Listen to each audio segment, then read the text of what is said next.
E aí, galera, tudo bem? Vamos continuar nossa aula de clima? Vamos lá. Hoje nós vamos falar dos fatores climáticos, ok? Latitude, altitude, continentalidade, maritimidade, massas de ar, correntes marítimas e relevo. Lembrando que a gente já falou dos elementos, temperatura, umidade e chuva. O vento, a gente vai trabalhar nessa aula de hoje porque a gente vai tratar também da questão da maritimidade e a pressão atmosférica que a gente finalizou na última aula, beleza? Então vamos lá. A latitude é um dos fatores mais importantes. O que é a latitude? É a distância em relação ao Equador, sendo que o Equador é o nosso ponto inicial. Então, menor latitude significa próximo ao Equador, maior latitude significa próximo aos polos. Então, maior latitude, menor temperatura. Menor latitude, maior temperatura. Então, é o fator latitude, ou seja, a posição no planeta em relação ao recebimento do calor do Sol, que vai determinar maior e menor temperatura. Lembrando que quanto maior for a latitude, quer dizer, quanto mais próximo dos polos, maior também a amplitude térmica, ou seja, a diferença entre a temperatura máxima e mínima do local, seja diária, seja anual, tá bom? A altitude é outro fator muito importante, que é a distância em metros em relação ao nível do mar, tá? Altitude maior, 1.200 metros, menor temperatura. Altitude menor, 0 metros, maior temperatura. Maior altitude, menor pressão. Eu já expliquei na aula anterior, que é a questão do volume do ar. Menor altitude, maior pressão, ok? A pressão também varia com a altitude, pois o ar mais rarefeito é menos denso, a coluna de ar nas maiores altitudes é menor. Assim, podemos concluir o quê? Que o volume é que vai interferir na variação da pressão, mas a temperatura é a quantidade de calor retido na atmosfera, né? Então, quanto maior for a altitude, menor é esse calor que fica retido, a gente vai ter menores temperaturas então, tá certo? A continentalidade e a maritimidade é a influência do mar ou da terra no sentido de continente, de chão, né? Então, quanto mais próximo do mar, maior umidade, menor amplitude térmica e a temperatura, ela vai ser maior ou menor dependendo da latitude. Então, a gente tem fatores que interferem aí em conjunto, tá? A continentalidade tem, né, as áreas mais distantes do mar tem menos umidade, portanto, tem maior amplitude térmica. E por quê? Eu coloquei a explicação aqui, ó. Os continentes aquecem e resfriam mais rapidamente, e os oceanos aquecem e resfriam mais lentamente, mantendo, então, essa diferença em relação à amplitude térmica, ok? As correntes marítimas são as porções das águas oceânicas que se distinguem por temperatura, densidade e salinidade e deslocam-se.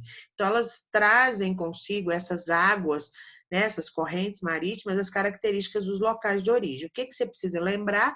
As correntes que saem dos polos são correntes frias.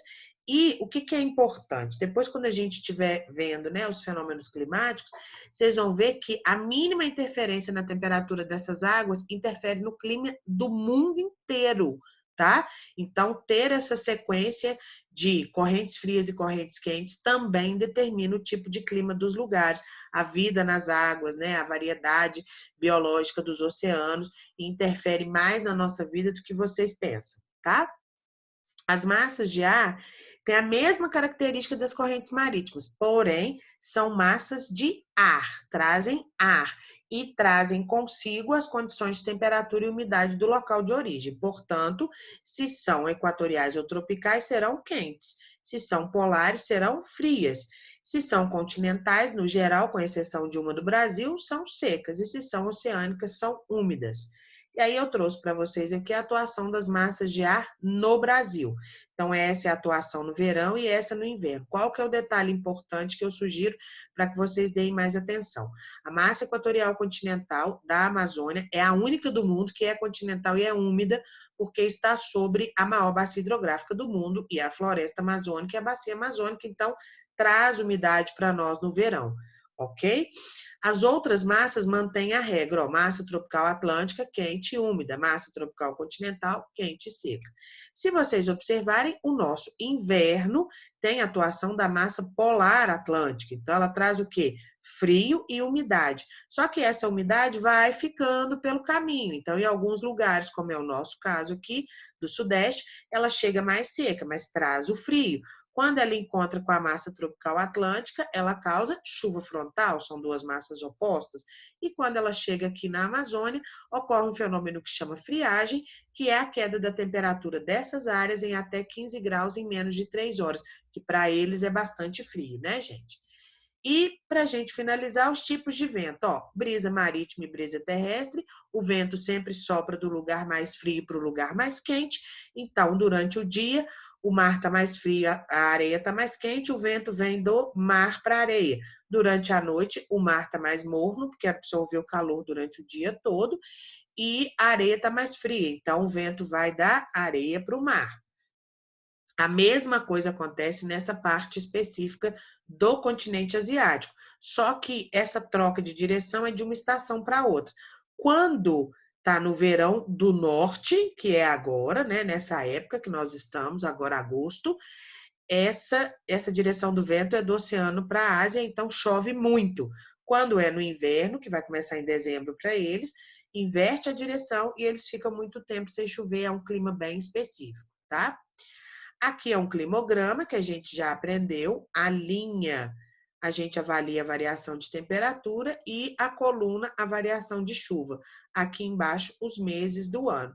Esse gráfico é de Berlim e, pelas características, a gente tem uma grande variação de temperatura ao longo do ano, sendo o verão, porque Berlim está no hemisfério norte, em torno aí de 15 a 20 graus, não é um verão muito quente, e as chuvas também, apesar das colunas estarem em destaque aqui, como não é acima de 100 milímetros, também não é muito grande.